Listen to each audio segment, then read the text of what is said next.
నమస్తే, నేను మీ చంద్రశేఖర్ కండవల్లి. వైసీపీకి ఉత్తరాంధ్ర కీలకంగా మారుతోంది. ఆ పార్టీకి 2024 ఎన్నికల్లో 2 అసెంబ్లీ సీట్లు మాత్రమే దక్కాయి. అది కూడా విశాఖ ఏజెన్సీలో. దాంతో మొత్తం 34 అసెంబ్లీ సీట్లు ఉన్న చోట పార్టీ ఎందుకు ఇంతలా డేలా పడిపోయింది అన్నది వైసీపీలో అంతర్గతంగా చర్చ సాగుతోంది. అక్కడ వైసీపీని బలోపేతం చేసి పూర్వ వైభవాన్ని పొందాలని పార్టీ వర్గాలు చూస్తున్నట్టు తెలుస్తోంది. అందుకోసం విజయసాయిరెడ్డికి బాధ్యతలు అప్పగించారు. కానీ ఆయన పదవి బాధ్యతలు స్వీకరించకుండానే ఏకంగా పార్టీకి రాజకీయాలకు దూరం అయ్యారు. దానితో ఉత్తరాంధ్ర రీజనల్ లో కోఆర్డినేటర్ పదవి కోసం మాజీ మంత్రి బొత్స సత్యనారాయణ ఆసక్తి చూపిస్తున్నారని టాక్ నడుస్తోంది. ఆయన ఇప్పటికే శాసన మండలిలో విపక్ష నేతగా ఉన్నారు.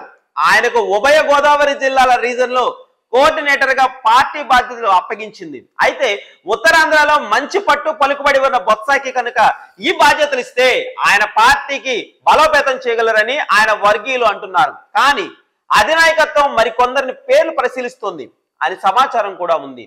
అదే ఉత్తరాంధ్రకు చెందిన మాజీ మంత్రి ధర్మాన ప్రసాదరావు గారికి ఈ కీలక బాధ్యతలు అప్పగిస్తే ఎలా ఉంటుందనే చర్చ కూడా సాగుతుంది.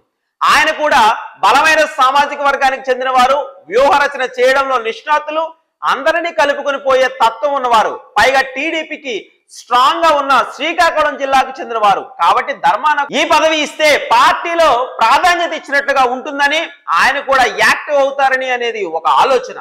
కానీ చాలా కాలం నుంచి సైలెంట్ గా ఉన్న ధర్మాన ఈ పదవిని తీసుకుంటారా అనే వాదన కూడా ఉంది. ఇకపోతే యువతకు పట్టం కడతాం అనుకుంటే విశాఖ జిల్లాకు చెందిన నాయకుడు మాజీ మంత్రి గుడివాడ అమర్నాథ్ ఉన్నారు.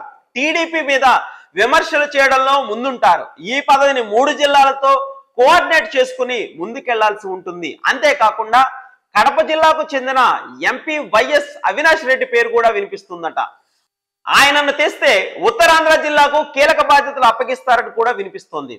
అయితే అలా చేయడం వల్ల బీసీలు ఎక్కువగా ఉన్న ఉత్తరాంధ్రలో స్థానికులకు ఈ పదవిని ఇస్తే బాగుంటుందని పార్టీలో కొంతమంది చెప్పుకుంటున్నట్టు సమాచారం.